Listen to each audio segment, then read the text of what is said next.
think we go in around 5 or somewhere together than that. It'll be up to around 30. Okay.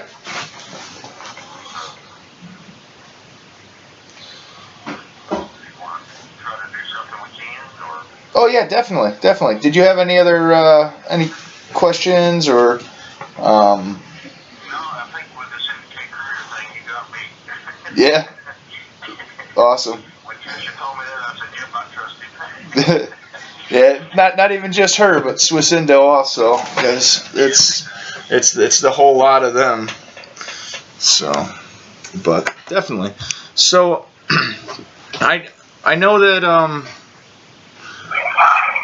for you it's gonna be tough. Like you know, obviously there's some. Yeah, hello, can you hear me? You sound like you went underwater. Oh, I'm sorry. I did put it on speakerphone now. Oh, okay. That's why. It is so loud in this jail that people are talking and it echoes in here because it's all concrete metal. So any deviation from what we had, it makes it difficult for me to understand you. Right. Okay. I'll try to speak clearly. If you can't hear, if you can't hear something that I say, just let me know and I'll repeat it. Okay. So I know that Trisha was telling me about what's going on with your apartment, and I did offer to her to, if that's something that you wanted, to expose the mistreatment. I heard you ask something about Trisha and then it went I don't know what that was. Everything you said. Yeah, it's my emails and all that. You know how that on your phone, how you get like alerts. Okay, I got you. Yeah. So, but what did you say? So Trisha had, you know, and I think you actually explained to me as well about what was going on with your apartment. Oh yes. Yes. So if that's something that you would also like me to bring up and expose, you know, the treatment that you're getting, how they're basically. Sure, of course. I mean, why not? I mean, it's obvious that they're.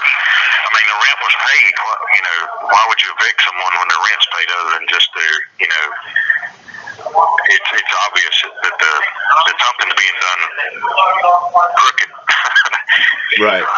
Yeah, it's almost like they're attacking you in every different aspect that they can. Well, it's like I've told Patricia, these phone calls, they're listening to them. So I know that one point I said I don't want to lose my apartment. Well, look what happened. So I know that they're attacking me any way they can with things, especially that they know that are, you know, special to me. And anytime I make a comment or something happens to it. So it's obvious that they're attacking me on that level.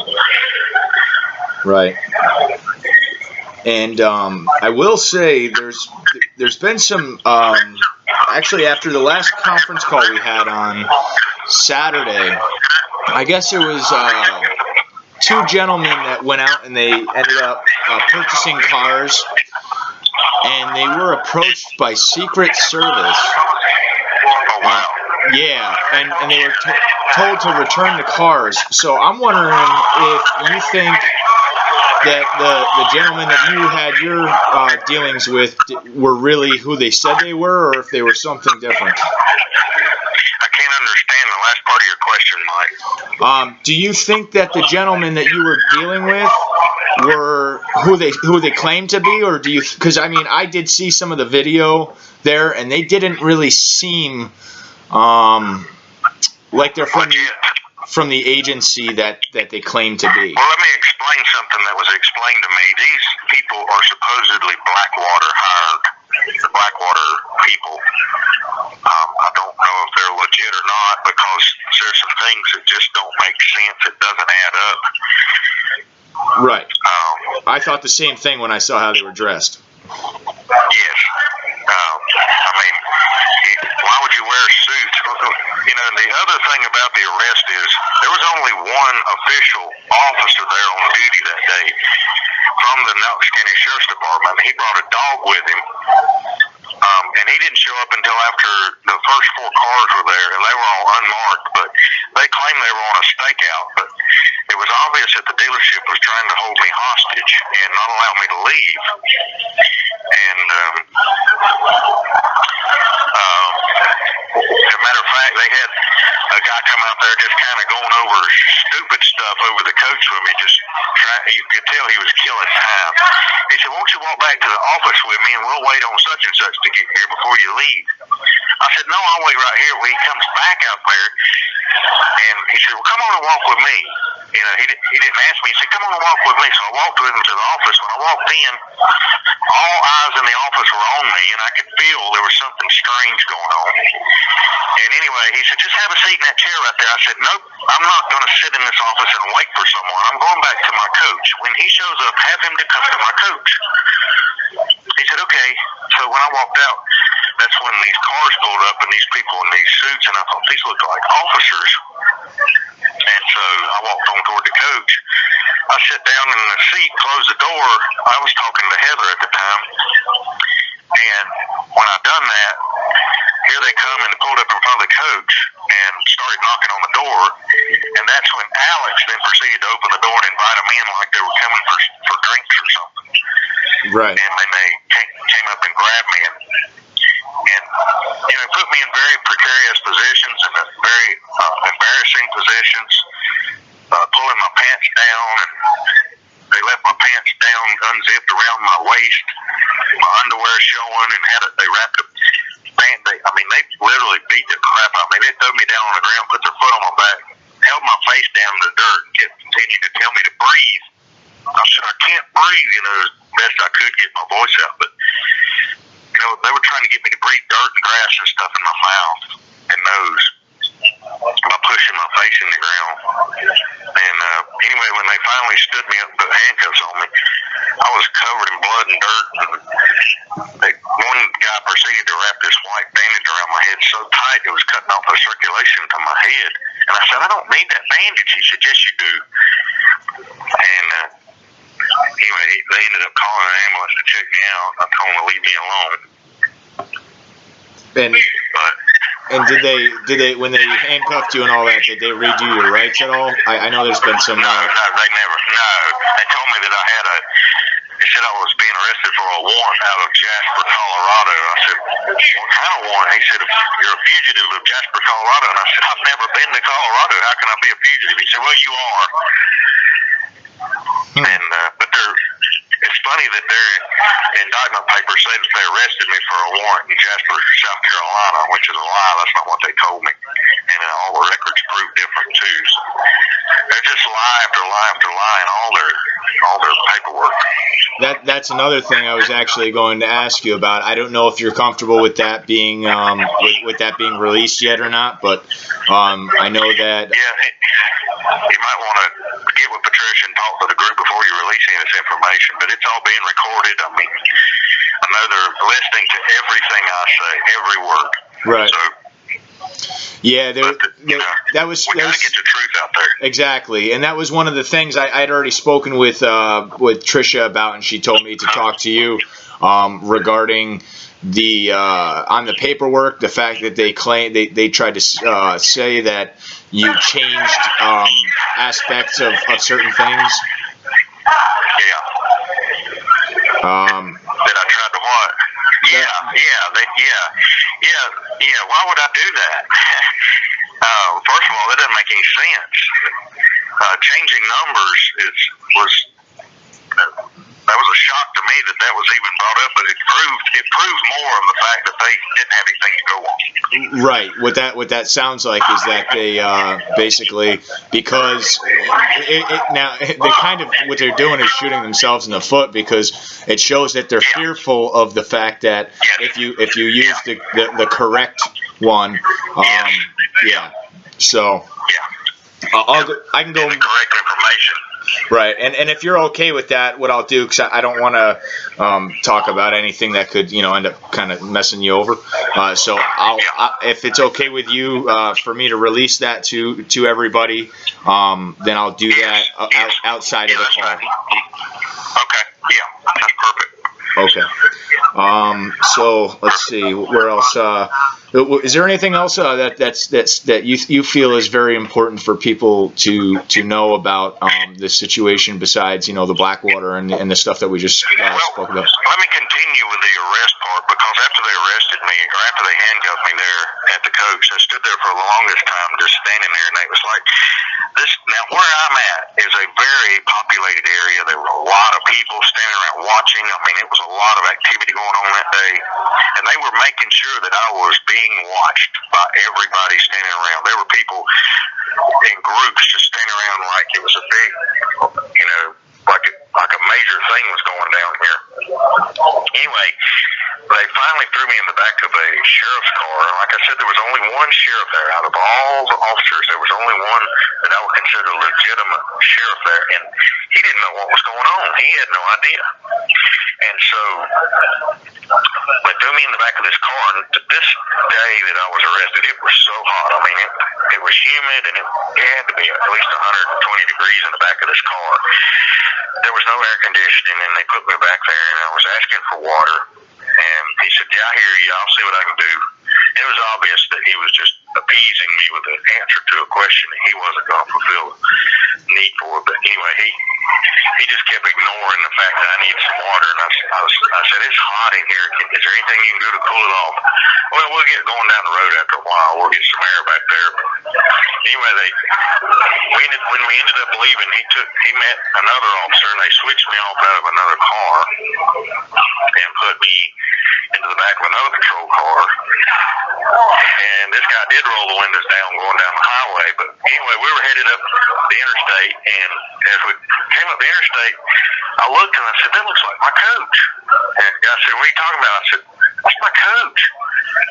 And it was surrounded by 4 cars with blue lights on, and they were doing at least 30 to 40 miles an hour max riding down the highway. And as we went by, I looked up, and these 2 officers driving the coach were mocking me, making fun of me, and I thought, that's something odd about that. A police officer would not do that to someone. But they were looking at me and laughing at me and poking their finger at me like, "We got you, we got you." And I thought that very strange. Yeah, once they did get me to the sheriff's department or the jail, they held me in the car for another 2 to 3 hours, claiming they didn't have anything to arrest me for. They didn't have anything to hold me on because there was no warrant. And finally, the guy come out there. He said, "Listen, can you just write him up for something so we can put him in jail?" He said, "All right." You have 60 seconds. "We'll be able to hold him on that." He said, "Yeah, we'll make that stick." But they had no reason to hold me in jail that night. None. Okay, so yeah, so they actually made up a fictitious reason to actually detain you. Yes. Yeah. Okay. And they did that. They held me fictitiously for several days until they found the warrant, a bench warrant in Jasper County, South Carolina, which was a failure to appear on something that was bogus in the first place. And we can talk more about that later. But it had already been through court. I'd already served 60 days sentence for it in jail down there, and all it was that they were going to dismiss me on time served. And but they were making a big deal out of it, like I was trying to evade the law.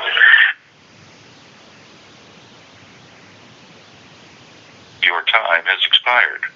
This call may have been monitored or recorded.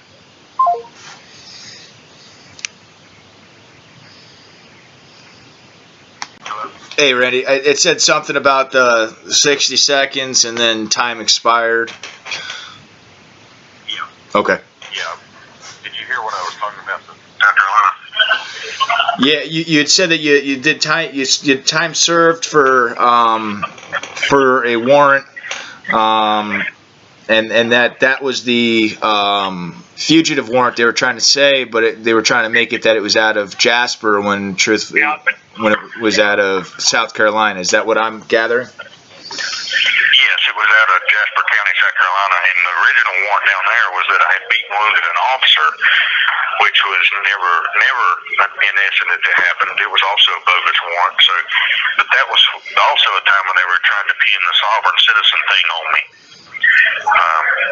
Yes, and actually, just so you know, that call that you had with Tehran, I actually piggybacked on that because right now, the people that I actually exposed that were working with, that I personally feel are in cahoots with Cindy and Swisindo, they're promoting Swisindo and they're promoting Cindy. They're actually trying to get people right now, and they've got a pretty big following. What they did was they have not appeared via face on any of their calls or videos. They're not posting the content through their own channels. They're going to other people's calls and such and spreading all of this nonsense about filing UCCs, filing all these Treasury Direct forms, filing all this paperwork to then make yourself a sovereign citizen. And I actually, I did an expose going into detail about your call with Tehran about how you are not a sovereign, that they're trying to make you a sovereign because a sovereign is considered a terrorist under this new administration. Well, not this new administration, but by the new guidelines for law enforcement. Yeah, after 9/11, they really, and someone discussed this with me. I think it was AK, but he said that I think it was J. Edgar Hoover come up with a sovereign citizen title. Not really understanding all the reason behind that, but I think it had something to do with all the conspiracies going on at that time. When they killed Kennedy and Marilyn Monroe and all that stuff. Yeah. And then the Vietnam War and Lyndon B. Johnson becoming president. There was a lot of that was government controlled killing, and they were trying to hide all that murder and coming up with all these sovereign citizen people trying to tell the truth. They were labeling them as sovereign citizens back then, but I'm not sure how that ties together with now, but it's been going on for a long time, I guess is what I'm trying to get at. Right. And this specific woman, this is her name is Ginger, and she's actually, like, I ended up that's the video I think that your cousin explained to you. Is I went and I did a little bit of research on her, and she's been in communication with Cindy, talking about now it's time for them to like 3 months ago. Now it's time for us to expose our plans on mainstream media. And such like that, and she's literally instigating people to use other numbers to private, non-governmental facility financial institutions and all kinds of crazy stuff, man. And I'm trying like my hardest to like scream to people. Right, to stop people from doing that. Right, exactly. And I have personal experience with her, and she's bad news. She tries to cause trouble in a devious way, undermine people's relationships with other people. And I know from personal experience, if anybody has any contact or involvement with her, she brings trouble to their life. Yeah. In really bad ways. Yeah, and the same individual even went as far as getting involved with a petition to bring Swisindo to Texas, and we all know Swisindo has a New World Order backing. It falls hand in hand with Cindy and her New World Order. Natural way handbook and all that. But yeah, that's so I'm glad that you brought that up though, because a lot of people are getting misled, and just the UCC filings alone, nobody has to do that because it was done by Heather and you guys. And then exactly, Heather's taking care of all that stuff. It's done. It is done. It's, Heather has told me on countless occasions, there's nothing else that has to be done. It's done. And there's, people were talking about they need to get this Social Security card done or their birth certificate done, and Heather said, no, it's done. There's nothing else to do. It's done. People just need to understand the simplicity of it. Right. Yeah, that's what I've There's been. nothing else to do. Yeah, and that's what I've been trying to get them to understand, because people aren't understanding that when you have individuals like this that are telling you that and this is what's being told to people, is that you need to file these Treasury Direct forms, which actually fall through the Bureau of Fiscal Service. So you're filling out forms that tie to a government agency, and they honestly have absolutely nothing to do with the accounts. We turned that stone back a month and a half ago. That's one of the first places that we looked, because I've been covering this almost from the beginning. So and they're being told that they need to rush. It's like a hard sell of a UCC filing and all this other paperwork. They're hard selling it and trying to instill urgency, and that's because they're selling this paperwork to trap people, and they're not understanding that the reason why is in specific terms. I just want to give you an idea of what's going on out here. So they're telling people that because of that whole, Swiss Indo Syndicate Courier reset garbage, that if you don't file these forms by, December 31st, that the legacy Treasury Direct will be closed and you won't get all of your money, which is a total crock of crap, because Treasury Direct has nothing to do with the accounts. They were just coined that as something that people would understand, Yeah. It sounds like they're stealing people's signatures and energy.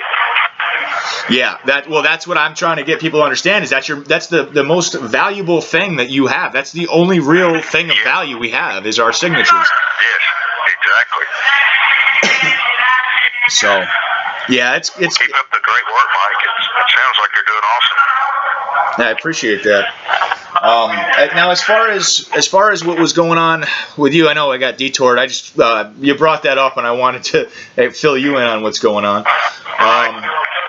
So continuing with that, they were trying to force you to claims that you're a sovereign citizen so that they could label you and have a reason to detain you. It sounds. Yeah. I felt like that once they got me to admit that I was a sovereign citizen, then they had me marked as a terrorist, and they could pretty much throw me in prison and lock the key, or throw the key away, because that's what I understood that to be, was it gives them authority to just pretty much get rid of you at that point once you become a terrorist. Yeah, what's interesting. Go ahead. What's funny is with Heather, the terrorist task force is what picked up Heather. So I'm wondering if that's why they enacted that terrorist task force, was because of assuming that both of you were sovereign citizens. That's part of the paperwork that they have on me. They're saying that this is a sovereign citizen movement. It's part of the sovereign citizen movement. This is terrorist activity. We all know that's a lie. That's a complete bull-faced lie. They're just trying to cover themselves from the truth being found out. Because once people discover what's really going on here, there's going to be a revolution. Hey, Randy, continue telling what you need to tell for 1 second. I just have somebody at my door. I have to go see who that is. Just continue. You're good to keep talking. It's so loud in here. You're good to keep talking. Just continue telling your story for just give me 1 minute. I just got to run and see who that is at my door. But continue talking. You're good. It's going to keep getting out there. Okay. I don't know much else to share right now other than the fact that Heather has told me countless times the paperwork is complete. The funds are available in their force and each person's account. And I think what happened, especially with me, is that it proved everything to be true. And that's why they're so adamant that they find the case to make it look bad, because they know that the truth's been uncovered in a big way. And that's situation that we're looking at is them trying to hide the truth under these half-lies, as I call them. And I know Kennedy said at one point that half-lies, a half-truth is the most dangerous lie there is, because it makes it look like it's the truth, when in actuality it's actually the truth's being covered up. I'm not sure what else to say at this point. There's just so much going on in this scale. It's hard to hear and understand. But I hope that we can get this information out to where people can understand that there's a lot more going on here than just about money. This is not about money. This is about uncovering. I think Heather told me at one point I had uncovered a large portion of the shadow government up and not and to include the secret space program, and that's why they're so pissed, because so much has been uncovered, and they're not happy. She said this is big government being uncovered in big ways. It's not just about the money. You there, Mike? Yeah, I'm here. Okay. I was just letting people know that this is not just about the money per se. This is about uncovering the shadow government in a big way. Right. That's what's really happened here. That's what they're pissed about. Right.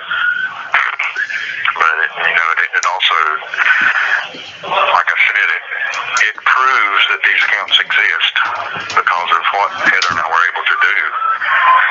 It proves, in a big way.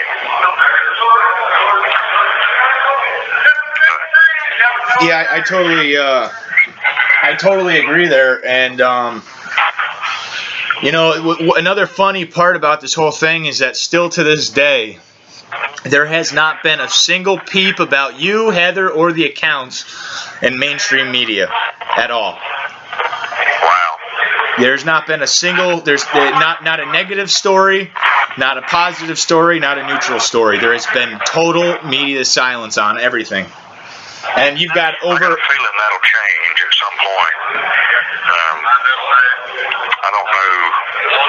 For years I've been watching, as we would call it, alternative media news outlets, where information was coming out about the arrest or and I don't know where we stand on that stuff, but I feel like we're really close to something like that happening. The big event, I guess you'd call it. Yeah, and you know what? Another funny part about it is like with my channel here, for like the last month, we've picked a couple times a week. We've picked a mainstream media outlet and an alternative media outlet, and we're up to 14,000 subscribers right now on this channel, and we would pick those media outlets, and then we would call them, email them, bombard them, all as a collective effort to see what would happen and record it and then put it online. You have 60 seconds. Still, I think it would be great if people would take this information. This is big news, people. This is not something to laugh at. This is big stuff, and maybe get it out to some people who can spread this far and wide and wake up some people to the truth. Yeah, that's what this channel's mission has been, and that's what the community here. That's what they've been working on. We literally have we've been bombarding the mainstream, the alternative, and we pick one each day of each, and then we hammer them, and they still haven't made a peep. So Wow. Yeah, so they know what's going on. They just decided not to share anything about it. Right, that's what I was getting at. Yeah, they know. They definitely know. We even hit Alex Jones with it, and he didn't cover it. Oh wow. Yep.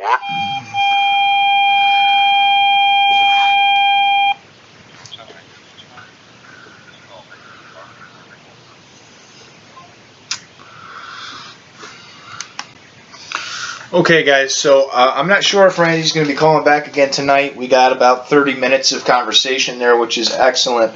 Randy had given the go-ahead for me to record. He said, I quote, he said, as soon as I heard that you were exposing Cindy Courier, I knew you were all right.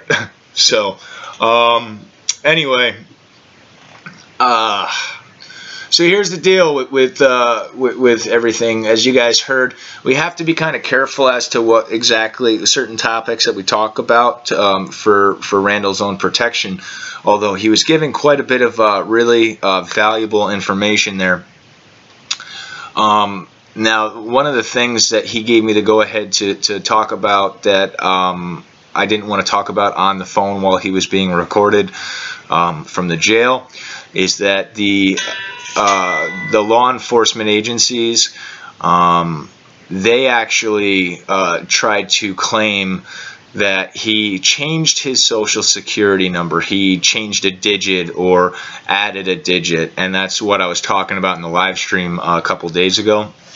Urging you not to add 22 or 32 as Cindy K. Courier was telling people to do, or adding any extra digits or changing digits, or even using the QSIP number. That's partially why I don't think we should be doing the QSIP number as a account number. So he flat out said that he didn't change anything. He just put it in as his number normally would go. So for them to be saying in the paperwork, which Randy's family is having trouble getting, I'm going to try to track that paperwork down, the court paperwork. For them to be saying that he changed his social security number when he in fact didn't raises a lot of red flags and questions as to the legitimacy, as we've already known about him being held in jail. He used his account number as he was supposed to, so they basically trumped up and manufactured these charges. That way they could find a reason to hold him. As you heard him saying, they were looking for those reasons to be able to do something like that. So thank you to Randy for being so willing to talk about this so we can help spread his story and get his information out. There's a lot of gems in that phone conversation there, and in the simple fact that Randy also had explained that you don't need to do any paperwork, that Heather already has it done. So there you go, to all those people pushing that paperwork shit again.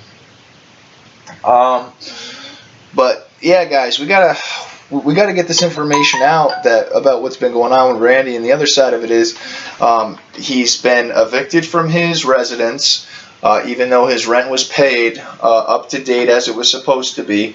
They just up and evicted him. And then there's been several other things. We've been having trouble getting back in contact all throughout trying to do this via phone. He's been getting derailed on the court proceedings. They're not allowing his attorney to submit paperwork or access paperwork, just like what was going on with Heather. So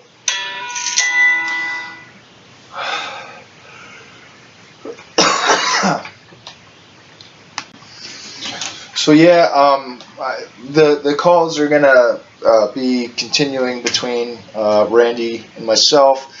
We still have to go into the specifics of how he's getting derailed court-wise. I wanted to get this out to you guys as soon as possible, though, so at a later date I'll end up compiling all of them together to make one larger video. But this is really good information, and we really need to spread this around and share it, because it really exposes just how much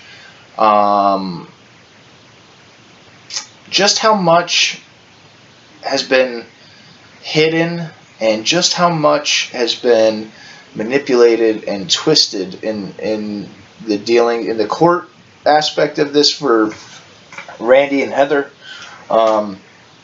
and also with the movement as a whole. Now,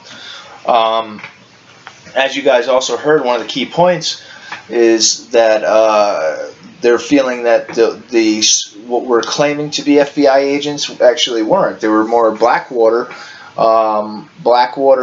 mercenaries there to beat the crap out of them, and because Blackwater then would not be held as liable as a law enforcement agency for basically doing this bullshit arrest.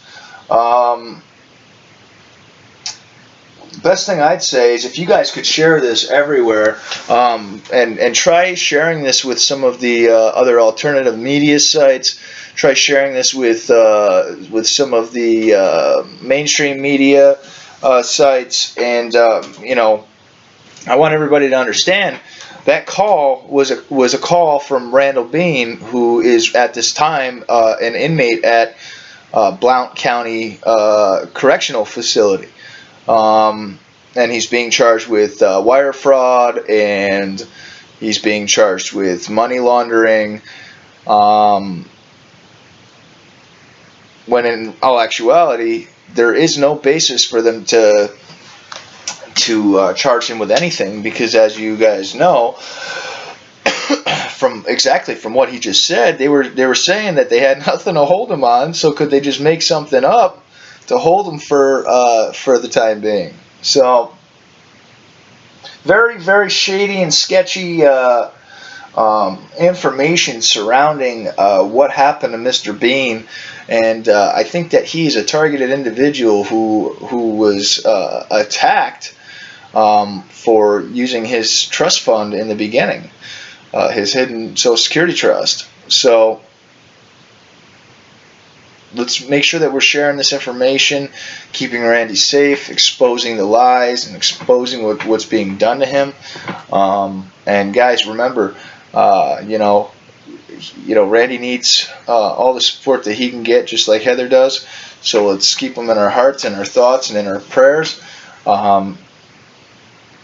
And you know, whatever we can do to help them out, let's do that. Okay.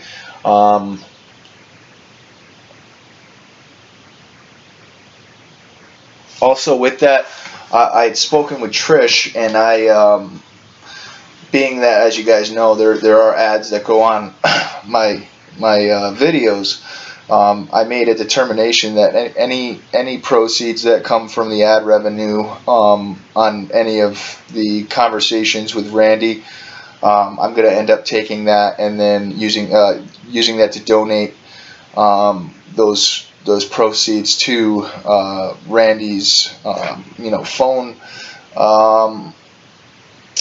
his phone fund and his commissary fund, and then for his legal fund or whatever. So I'm going to try to do my best to support him in any way I can and help him out. So yeah, guys, let's share this information. Let's get this out.